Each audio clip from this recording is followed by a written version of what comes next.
बिस्मिल्लाहिर्रहमानिर्रहीम। अस्सलाम वालेकुम स्टूडेंट्स, उम्मीद है आप सब ठीक ठाक होंगे। आज मैं आप लोगों के लिए बहुत ही इम्पॉर्टेंट टॉपिक लेकर आया हूँ और टॉपिक है आपका स्टेशनरी वेव्स। आज का लेक्चर बहुत ही छोटा सा होगा और आज के लेक्चर में सिर्फ मैं आपको बताऊँगा कि स्टेशनरी वेव्स बनती कैसे हैं। प्रीवियस लेक्चर्स में से हमारा चल रहा है दो वेव्स को अगर सुपरपोज किया जाए तो उसके नतीजे में या तो इंटरफेरेंस हो सकती है जो हम पढ़ चुके पहले, या तो बीट्स बन सकती हैं वो भी हम पढ़ चुके पहले, और आज हम पढ़ेंगे कि सुपरपोजिशन के नतीजे में स्टेशनरी वेव्स भी प्रोड्यूस हो सकती हैं। उसकी कंडीशन क्या है, तो आइए स्टार्ट करते हैं। कॉपी पेंसिल को तैयार कर लीजिएगा। ये डायग्राम आपके सामने, एक डायग्राम तो नहीं बनी अभी, कुछ लाइन्स लगी हुई है, अभी डायग्राम इसको बनाऊँगा मैं। तो जब तक मैं ये चीज़ें आपको बता रहा हूँ तब तक आप अपनी कॉपी के ऊपर ये सारा चीज़ें ड्रॉ कर लें, क्योंकि आप एक दफ़ा इसकी प्रैक्टिस कर लेंगे तो आपके लिए बहुत आसानी होगी इस चीज़ को अंडरस्टैंड करना। मैं आपको बता देता हूँ करना कि आपने 4 हॉरिजॉन्टल लाइंस लगानी है। ये देखिए सर, 4 हॉरिजॉन्टल लाइंस लगा देनी है, और ये जो है 1 2 3 4 5 6 7 वर्टिकल लाइंस लगानी इधर और 7 इधर लगानी है। इनके ऊपर कुछ नहीं करना आपने। तो ये इस तरह की 7 लाइंस से एक सेट यहाँ पर बना देना है। फिर ये टोटल 5 सेट है, 1 2 3 4 5 सेट 7 लाइंस के यहाँ पर बना देना, और ये 5 सेट, ये 7 लाइंस की सेट 5 यहाँ पे बना देना आप लोगों ने। अब करना क्या है वो अभी मैं आपसे स्टार्ट करूँगा, लेकिन तब तक आप इसको ड्रॉ कर लें कॉपीज़ के ऊपर। तब तक मैं कुछ बातें आपको बेसिक्स ही बता देता हूँ। जब भी दो वेव सुपरपोज करती हैं तो उसके नतीजे में या तो इंटरफेरेंस होती है, या बीट्स बनती हैं, या स्टेशनरी वेव्स बनती हैं। इंटरफेरेंस कब होती है? जब दो वेव्स की फ्रिक्वेंसी सेम हो, डायरेक्शन भी सेम हो, they are moving in the same direction and with the same frequency. और बीट्स कब बनती हैं? बीट्स कब बनती है, हमने लास्ट टाइम पढ़ा, बीट्स तब बनती है जब दो वेव्स की फ्रिक्वेंसी में स्लाइट डिफरेंस हो, जो है 10 मैक्सिमम 10 हर्ट्ज़ का डिफरेंस अगर साउंड वेव्स की बात की जाए तो उसमें बीट्स प्रोड्यूस हो जाती है। आइए अब देखते हैं जी कि स्टेशनरी वेव्स कैसे प्रोड्यूस होंगी। अगर दो वेव्स के दरमियान, अगर दो वेव्स की फ्रिक्वेंसी क्या हो, सेम हो, और they are moving in opposite direction, they are moving in opposite direction में जा रही, 2 वेव्स की बात कर रहे हैं। अभी हम यहाँ पे बना के देखेंगे तो ये स्टेशनरी वेव्स प्रोड्यूस करेंगी। अब यहाँ पर मैं ऊपर वाले जो एक सेट बना हुआ लाइंस के, इस पर मैं एक वेव ड्रॉ करूँगा। वेव की कुछ पिक्चर्स हम लेंगे यहाँ पर और पिक्चर्स को यहाँ पर पेस्ट करेंगे। फिर दूसरी वेव जो कि इस वेव की फ्रिक्वेंसी के सेम होगी लेकिन डायरेक्शन में ऑपोजिट होगी, उसकी डिफरेंट इंस्टेंट के ऊपर जो पिक्चर्स आएंगी उसको हम यहाँ पर पेस्ट करेंगे। फिर दोनों को सुपर इम्पोज करने के बाद देखेंगे रिजल्टेंट क्या बनेगा उनका, और वो स्टेशनरी वेव्स कहलाएंगी। बहरहाल तो फ्रिक्वेंसी सेम होनी चाहिए और डायरेक्शन क्या होनी चाहिए, ऑपोजिट होनी चाहिए, तो हम कहते हैं कि स्टेशनरी वेव्स प्रोड्यूस होंगी। आज सिर्फ हमने स्टेशनरी वेव्स बनानी है। मैं नंबर यहाँ पे लगाता हूँ 1 2 3 4 5 6 7, तब तक आप इसको ड्रॉ करते चले जाएँ। मैं इसको कंप्लीट कर रहा हूँ। 1 2 3 4 5 6 7, 1 2 3 4 5 6 7। बड़ा ही आसान काम हो गया। आप इन नंबर्स पे गौर कीजिएगा तो इन नंबरों से ही आपको स्टेशनरी वेव्स आसानी से समझ आ जाएंगे। 1 2 3 4 5 6 7, 1 2 3 4 5 6 7। क्लियर जी? इसी तरह से यहाँ पर भी नंबर आएगा 1, ये इसकी तो ये भी 1 व लाइन 2 3 4 5 6 7। अब मैं क्या करने लगा हूँ, जो नीचे वाली लाइंस में डॉट्स लगे हुए देखिएगा ज़रा। मैं यूँ करता हूँ कि जो ऑड नंबर्स हैं वो अलग कर देता हूँ और इवन नंबर्स अलग कर देता हूँ। ऑड नंबर्स मैं अलग रखता हूँ, लाइक यहाँ पर रखता हूँ मैं 2 4 6। अभी मैं यहाँ पे बनाऊँगा, मैं ये इस लाइन पे मैं सिर्फ ऑड नंबर रखूँगा, इस लाइन पे सिर्फ मैं इवन नंबर रखूँगा, वो बात की बात है। तो होप आपने अभी तक इसको कॉपी पर ड्रॉ कर लिया होगा। अब इसको स्टार्ट करने से पहले आप कोई भी वेव है वो कैसे ड्रॉ करते हैं, वेव की साइनोसाइडल वेव होती है, इस तरह से ड्रॉ करते हैं आप। यहाँ पर टाइम कितना होता है 0, इस पॉइंट के ऊपर टाइम कितना होता है T/4, यहाँ पे टाइम कितना होता है T/2, यहाँ पे टाइम कितना होता है जी 3T/4, यहाँ पे टाइम होता है जी T। और बस हम एक वेव की बात करेंगे, ठीक है। एक वेव बनाई और वो डिफरेंट सिचुएशंस पर, अगर देखें जब टाइम 0 हम अज्यूम करेंगे, यहाँ पर टाइम 0 है, इंस्टेंट 0 है, तो हमें जो वेव की पिक्चर कुछ इस तरह की दिखेगी जो नज़र आ रही है आपको। लेकिन अगर मैं कह रहा हूँ कि ये वेव ट्रैवल कर रही है, ट्रैवल कर गई है राइट साइड पे या लेफ़्ट साइड पे, तो हो सकता है कि ये इस वेव का ये वाला पोर्शन जो है, ये वाला पॉइंट, ये वाला, ये आगे आ जाए तो T/4 वाला पॉइंट यहाँ पर आ जाएगा। अगर ट्रैवल कर रही है, आगे को जा रही है, तो ये गायब हो जाएगा हमारी नज़रों के सामने से और ये सामने आ जाएगा आपके, यानी ये इसकी पोजीशन ले लेगा, यानी वेव इधर को जा रही है। और अगर राइट साइड पे जा रही है तो फिर जारी बात है इसके बैक वाला हिस्सा अभी हम इसके ऊपर बनाएंगे। देखें ज़रा, मैं एक वेव ड्रॉ कर रहा हूँ। हम ऊपर वाले में क्या करेंगे, ये एक वेव ड्रॉ की मैंने, ये एक वेव ड्रॉ कर ले, यहाँ पर भी एक वेव ड्रॉ कर लें आप, ठीक है जी। अब इस वेव को हम राइट साइड पे मूव करवाएंगे और इस वेव को हम लेफ़्ट साइड पे मूव करवाएंगे, यानी कि हम क्या करते हैं कि इस वेव को आगे की तरफ मूव करवाते हैं, यानी ये वाली वेव जाएगी इस तरफ को,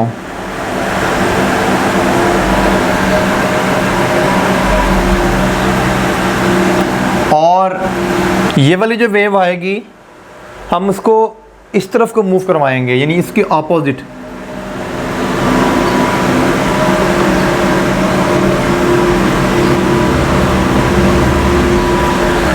ठीक है जी।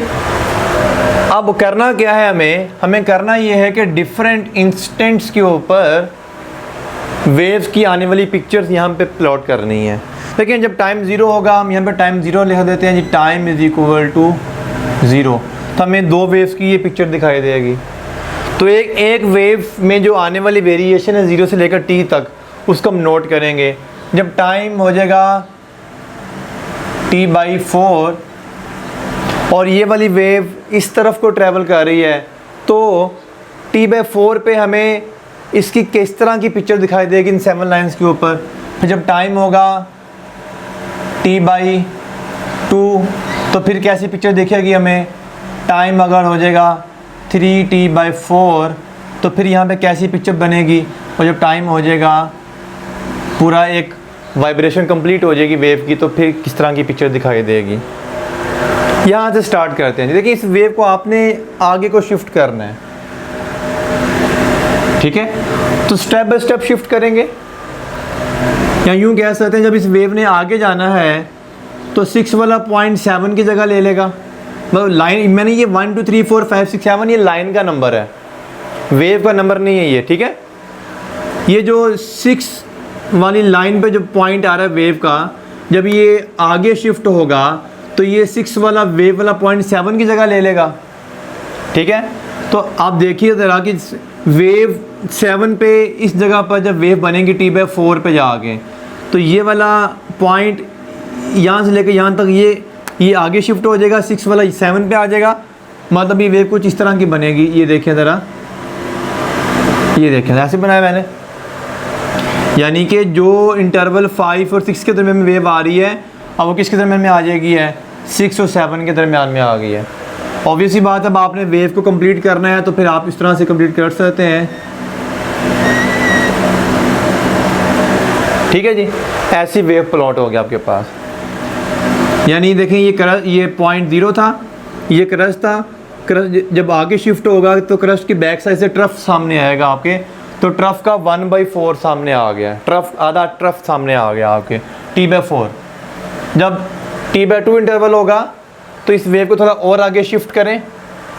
जब और आगे शिफ्ट करेंगे तो आगे शिफ्ट करने से ये वाला पॉइंट ख़त्म हो जाएगा और इसके ट्रफ का जो बकिया हिस्सा है वो आपके सामने आ जाएगा। तो वेव किस तरह की बनेगी, वो वेव इस तरह की बनेगी,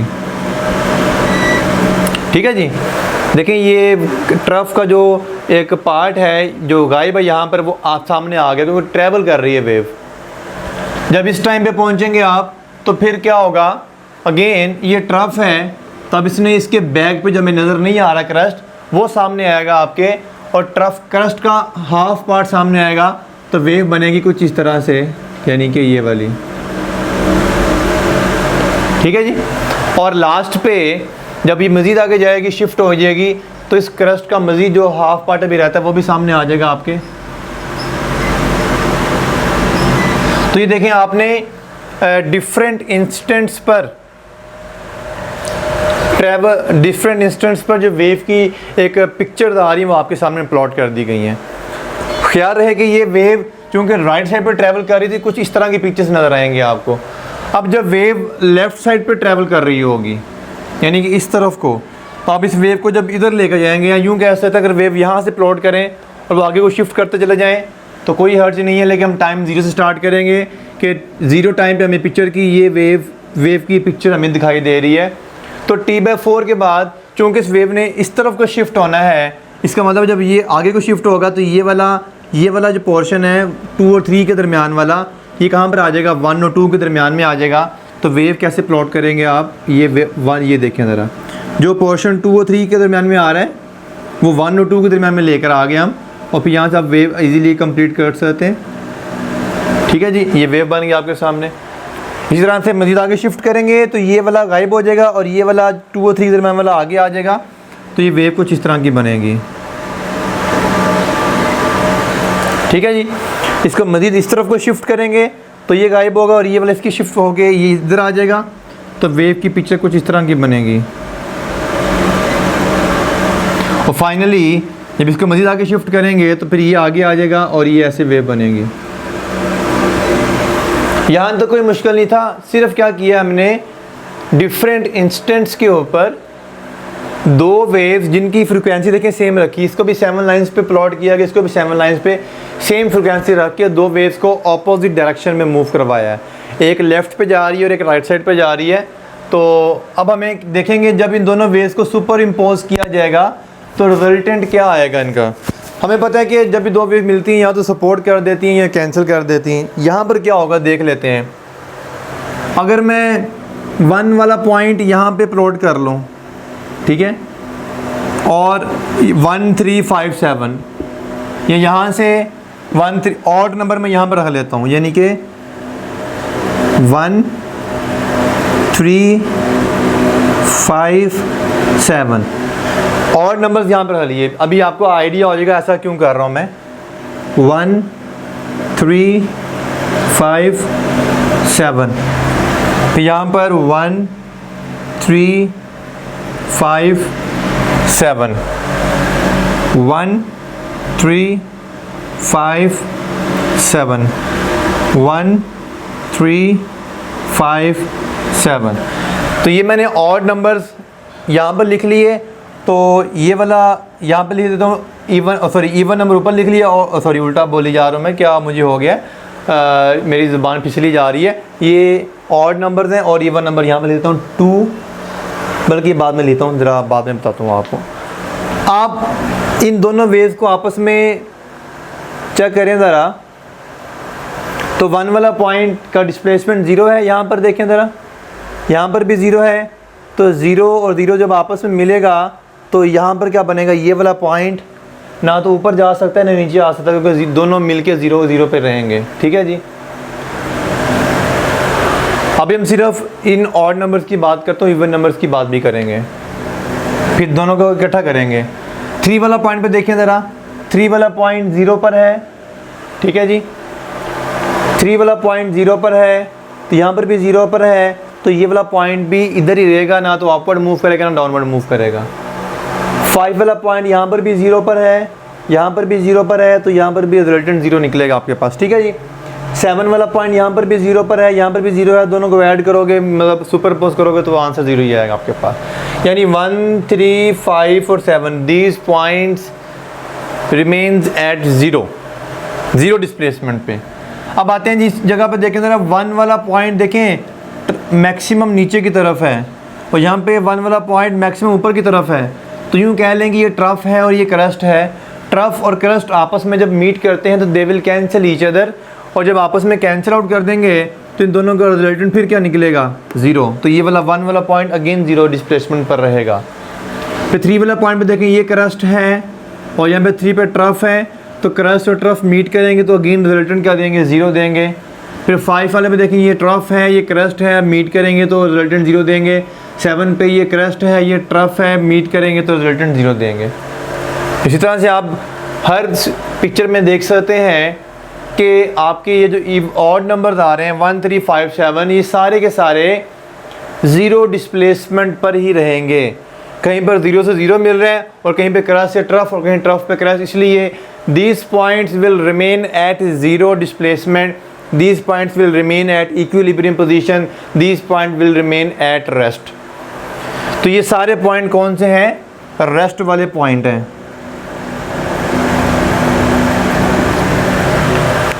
ज़ीरो डिस्प्लेसमेंट के साथ। तो जब दो वेव्स जिनकी फ्रीक्वेंसी सेम है और डायरेक्शन ऑपोजिट है और मिलने के बाद उनके जो रिजल्टेंट बनेगा उनमें से कुछ पॉइंट्स, अभी सारे नहीं डिस्कस हुए, अभी सिर्फ ऑड नंबर डिस्कस हुए हैं। Two waves having same frequency moving in opposite direction when the super impose, then the resultant wave have some points that always remain at rest, that always remains at zero displacement, that always remains at its equilibrium position, and that points are known as node। क्या बोलते हैं इन्हें? Node बोलते हैं। इन्हें बोलते हैं जी node कह लें, NODE नोड। और नोड क्या है? रेस्ट पोजीशन पर हैं और जिनका डिस्प्लेसमेंट क्या है? ज़ीरो है। जो रेस्ट पर रहेगा, जो मूव नहीं कर सकता, टू एंड फ्रो मोशन नहीं कर सकता। अब आते हैं जी इवन नंबर्स के ऊपर। ये वाला 2 वाला पॉइंट है, अभी देख लेते हैं। ये 2 और ये 2, ये भी क्रस्ट है, ये भी क्रस्ट है। तो क्रस्ट से क्रस्ट मिले तो एक दूसरे को सपोर्ट करेगा और जो इन दोनों का रिजल्टेंट होगा वो ऐड होके और भी ज़्यादा स्ट्रॉन्ग हो जाएगा। तो इसका मतलब है जो 2 वाला पॉइंट होगा ये ऊपर की तरफ यानी अपवर्ड मूव करेगा, इस तरफ को। ये 2 वाला पॉइंट अपवर्ड मूव करेगा। 3 को हम डिस्कस कर चुके हैं। 4 की बात करते हैं। 4 वाला पॉइंट भी यहाँ पर ट्रफ है, यहाँ पर क्या है? ट्रफ है। तो ट्रफ से ट्रफ मिलेगा, फिर सपोर्ट होगी तो ये 4 वाला पॉइंट क्या करेगा? नीचे को मूव कर जाएगा। ये 4 वाला पॉइंट, इसकी मोशन बता रहा हूँ। 2 वाला अपवर्ड मूव करेगा, 4 वाला डाउनवर्ड मूव करेगा। और आगे आते हैं जी 6 के ऊपर। 6 पे यहाँ पे देखें क्या है? क्रस्ट है, यहाँ पर भी क्रस्ट है। तो क्रस्ट से क्रस्ट मिलकर सपोर्ट करेगा तो 6 वाला पॉइंट क्या करेगा? अपवर्ड मूव करेगा। ये नंबर 6 है जी। क्लियर? अब यहाँ पर बात करते हैं। यहाँ पर 2 पे क्या है जी? 0। यहाँ पर भी क्या है? 0। तो इस वाले 2 पे क्या रहेगा? 0 2 0 पे रहेगा। ठीक है जी, ओके। नेक्स्ट देखते हैं। 4 वाले पॉइंट्स पे क्या है? यहाँ पे 0 है, यहाँ पर भी 0 है। तो ये 4 वाला पॉइंट भी क्या रहेगा? 0 डिस्प्लेसमेंट पर रहेगा। तो 4 वाला भी क्या है? यहाँ पे लिखता हूँ 4, कुछ भी नहीं बनाना, ना अपवर्ड ना डाउनवर्ड, 0 डिस्प्लेसमेंट पर रखा हुआ आपने। 6 वाला यहाँ पर भी 0 पर है, यहाँ पर भी 0 पर है। तो 6 वाला भी क्या रहेगा? 0 डिस्प्लेसमेंट पर रहेगा। अब आते हैं इस टाइम के इंटरवल के ऊपर। तो यहाँ पे 2 वाले पे ट्रफ आ रहा है, यहाँ पे ट्रफ आ रहा है। तो ट्रफ से ट्रफ मिलके जो 2 वाला पॉइंट है सपोर्ट करने की वजह से 2 को नीचे ले जाएंगे। ठीक है, ये 2 वाला पॉइंट है। यहाँ पे 4 वाले पॉइंट की बात करते हैं। 4 वाले पॉइंट पे यहाँ पे क्रस्ट आ रहा है, यहाँ पर भी क्रस्ट आ रहा है, दोनों मिलकर सपोर्ट करेंगे और 4 वाले पॉइंट को खींच के ऊपर ले जाएंगे। और 6 वाला ट्रफ है, यहाँ पे ट्रफ है। तो ये 6 वाले पॉइंट को खींच के करेंगे, ये 6 वाला पॉइंट ये वाला खींच के करेंगे, ये नीचे को ले जाएंगे आप। ठीक है जी, समझ आ रही है? वही मुश्किल बात नहीं है। अब यहाँ पे देखें, जल्दी से कर लेते हैं जी। 2 पे 0 0, यहाँ पे 0, 4 पे 0 0, यहाँ पे 0 6 0, यानी यहाँ पे 2 4 6 0 पोजीशन पर रहेंगे। और अल्टीमेट यहाँ पे 2 पे क्रस्ट है, यहाँ पर भी क्रस्ट है। तो 2 का मूव करेगा, 2 विल मूव अपवर्ड। और यहाँ पे 4 पे ट्रफ, तो 4 को खींच के क्या ले जाएंगे? नीचे ले जाएंगे। 4 फिर डाउनवर्ड आ जाएगा और फिर 6 क्या आ जाएगा? अपवर्ड आ जाएगा, क्योंकि 6 पे क्रस्ट मिलके अपवर्ड चले जाएंगे। तो आपने देखा कि दो वेव जिनकी फ्रिक्वेंसी सेम रखी गई है, डायरेक्शन ऑपोजिट है, जब डिफरेंट इंस्टेंट्स में उसकी पिक्चर देख के बनाई गई है तो पता ही चलता है कि रिजल्टेंट मिलने के बाद अब ये दोनों मिलकर रिजल्टेंट बनाएंगे। कुछ पॉइंट्स तो ऐसे हैं जो हमेशा ही 0 पर रहेंगे, जो हमेशा ही रेस्ट पर रहेंगे, जो हमेशा ही इक्विलिब्रियम पोजीशन पर रहेंगे, जो कि आपके सामने नज़र आ रही हैं वाले पॉइंट्स, जो कि मैंने इवन नंबर से ऑड नंबर से कहा हुआ है। और कुछ पॉइंट्स ऐसे हैं जो अप एंड डाउन मूव करते हैं। देखें 2 को देखें ज़रा, 2 पहले अपवर्ड है, फिर 0 पर है, फिर डाउनवर्ड है, फिर 0 पर है, फिर अपवर्ड। इसका मतलब 2 वाला पॉइंट पहले अप हुआ, फिर 0 पर आया, फिर डाउन हुआ, फिर 0 पर आया, फिर अप हुआ, तो ये 2 वाला पॉइंट मूव कर रहा है इस तरह से अप एंड डाउन। 4 वाला पहले डाउन है, फिर 0 पर है, फिर अपवर्ड है, फिर 0 पर है, फिर डाउनवर्ड है। 6 वाला पहले अपवर्ड है, फिर 0 है, फिर डाउनवर्ड है, फिर 0 है, फिर अपवर्ड है। इन शॉर्ट ये कहना चाह रहा हूँ कि कुछ पॉइंट्स ऐसे हैं जो मूविंग कंडीशन के अंदर है, टू एंड फ्रो मूव कर रहे हैं अपने मैक्सिमम डिस्प्लेसमेंट के साथ। इन ऐसे पॉइंट्स को बोला जाता है जी एंटी नोड्स। क्या बोला जाता है जी? Anti nodes. और एंटी नोड्स वो पॉइंट्स है जो they are moving with maximum amplitude. ये वाइब्रेटिंग पॉइंट्स हैं, ये कह सकते हैं वाइब्रेटिंग पॉइंट्स। यहाँ तक क्लियर स्टूडेंट्स? अब मैं आपको इन दोनों पॉइंट्स को मिक्स करके एक वेव बना के दिखाता हूँ वो कैसी बनेगी। तो ये यहाँ तक आप अच्छे से नोट कर लीजिए इसको। अब मैं आपको यही 2 पॉइंट्स हैं, इनको वेव बना के दिखाता हूँ, दोनों इकट्ठा करके दिखाता हूँ। तो देखिएगा ज़रा, यहीं पे बना लेते हैं। अभी डायग्राम अरेंज नहीं करना चाहता मैं। तो डायग्राम कैसी बनेगी? मैं यहाँ पे एक वेव बनाता हूँ, पॉइंट्स में लिखता हूँ जी 1 1 2 3 4 5 6 एंड 7। ख्याल रहे कि ये अब अलग अलग वेव नहीं है, बल्कि इन दोनों के सुपर इम्पोज करने के बाद जो रिजल्टेंट वेव बनेगी। यहाँ पर मैंने अलग अलग पॉइंट डिस्कस किए। अब सारे पॉइंट्स इकट्ठे करके बनाएंगे तो क्या बनेगा? 1 3 5 7 तो 0 पर रखने हैं, इनको मूव नहीं करना। किसको मूव करना है? 2 को और 4 को और 6 को। तो 2 को अपवर्ड भी मूव करना है, ये देखें ज़रा, अपवर्ड भी रखना है, 0 पे भी रखना है, डाउनवर्ड भी करना है। इसका मतलब है कि 2 को आपने अपवर्ड भी लेके जाना है और डाउनवर्ड भी लेके आना है। इसी तरह से 4 को अपवर्ड भी रखना है और डाउनवर्ड भी रखना है, क्योंकि एक ही वेव है, रिजल्टेंट वेव है। वहाँ पे तो डिफरेंट सिचुएशंस में मैंने बात की थी, यहाँ पे इकट्ठा कर रहा हूँ सारा कुछ। 6 को अपवर्ड भी रखना है और डाउनवर्ड भी रखना है। बाकी पॉइंट जो 1 3 5 7 उनको कुछ नहीं करना। अब आप इनको अगर आपस में मिलाने की कोशिश करें तो क्या बनेगा जी? ये पहले ऊपर गया और यहाँ से नीचे को भी आया ये वाला, फिर यहाँ से पॉइंट्स ये ऐसे आया, थोड़ा गैप ज़्यादा हो गया। मैं दोबारा अच्छी से डायग्राम बनाऊँगा मैं, ये देखें ज़रा। फिर ये उल्टा हो गया, सॉरी, ये मैंने 3 पर 0 लेके आना था, 3 पे 0 पे लेकर आ गए, फिर 4 पे मैक्सिमम पे ले गए, फिर 5 पे 0 पर लेकर आ गए, फिर 6 पे क्या ले गए? मैक्सिमम ले गए, और 7 पे लाके फिर कर दिया 0 पे लाके कर दिया। तो इस तरह की जो वेव है जो देखने में इस तरह की होगी, इसे क्या बोलते हैं? Stationary wave. अब मैं इसकी एक प्यारी सी डायग्राम बना देता हूँ। अब इसको मैं रेस कर रहा हूँ जी, आप देखिएगा ज़रा। सिंपल है कि जी एक वेव ये बना लें, एक ये वेव होगी और एक वेव ये होगी जी, ठीक है जी। एक उसके ऑपोजिट बनाई है मैंने। अब ये वाले पॉइंट्स जो हैं, ये वाले पॉइंट्स, ये वाला पॉइंट और ये वाला point, they are at rest, they are at equilibrium position, they are at zero displacement। इन्हें बोला जाता है नोड। ये क्या आएगा? n। ये भी क्या आएगा? n। और ये वाला भी क्या आएगा? n। नोड कहते हैं। ये फर्स्ट नोड है, सेकंड नोड है, थर्ड नोड है। क्लियर यहाँ तक? ओके, नेक्स्ट बात इसको मैं भी रेज कर रहा हूँ, मुझे थोड़ी स्पेस चाहिए यहाँ पे। तो ये जो पॉइंट्स हैं जो मैक्सिमम डिस्प्लेसमेंट पर है, ये वाला या ये वाला, इन्हें बोला जाता है एंटी नोड। ए से लिखा जाता है, यहाँ से कर लें ऐसे, ये भी क्या है? एक एंटी नोड है। क्लियर यहाँ तक? तो आप देख सकते हैं कि anti node up down, upward 0 downward, upward 0 downward, लेकिन नोड 0 ये है। तो इस तरह की वेव जो होती है इन्हें स्टेशनरी वेव्स कहा जाता है। अब इनमें जो सबसे इम्पोर्टेंट पॉइंट ये है कि जो नोडल पॉइंट्स होते हैं दे आर स्टेशनरी पॉइंट्स, और जो एंटी नोडल पॉइंट्स होते हैं दे आर वाइब्रेटिंग पॉइंट्स।